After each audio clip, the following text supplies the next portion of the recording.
Hello friends, welcome to Saushika சமையல். இன்றைக்கி நம்ம சேனலில் என்ன பார்க்க போகிறோன்னா, ஒரு ரொம்பவே ஹெல்த்தியான ஒரு ஹெல்த் மிக்ஸ் தான் பார்க்க போகிறோம். கருப்பு கவுனி அண்ட் கருப்பு உளுந்து இதை வச்சு ஒரு ஹெல்த் மிக்ஸ் தான் பார்க்க போகிறோம். 1:1 ரேஷியோவில் கருப்பு கவுனியும் கருப்பு உளுந்தையும் எடுத்துக்கோங்க. அதுக்கப்புறம் அது கூட வந்துட்டு ஜவ்வரிசி, உடச்ச கடலை, வேர்க்கடலை, முந்திரி, பாதாம், சிவப்பு அவல் இதெல்லாம் வந்துட்டு 100 கிராம். அதுக்கப்புறம் சுக்கு, ஏலக்காய். சுக்கு 50 கிராம், ஏலக்காய் 20 கிராம். இது எல்லாத்தையும் சேர்த்துட்டு நல்லா வறுத்துட்டு நம்ம வந்துட்டு மிஷினில் கொடுத்து அரைச்சி எடுத்துக்க வேண்டியதான். சூப்பரான ஹெல்த் மிக்ஸ் ரெடி ஆகிடும்.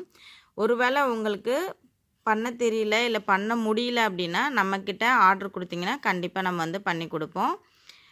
வாட்ஸ்அப் ஸ்க்ரீனில் தெரிகிற வாட்ஸ்அப் நம்பருக்கு மெசேஜ் பண்ணுங்கள். தேங்க்யூ ஃபார் வாட்சிங். பாய்.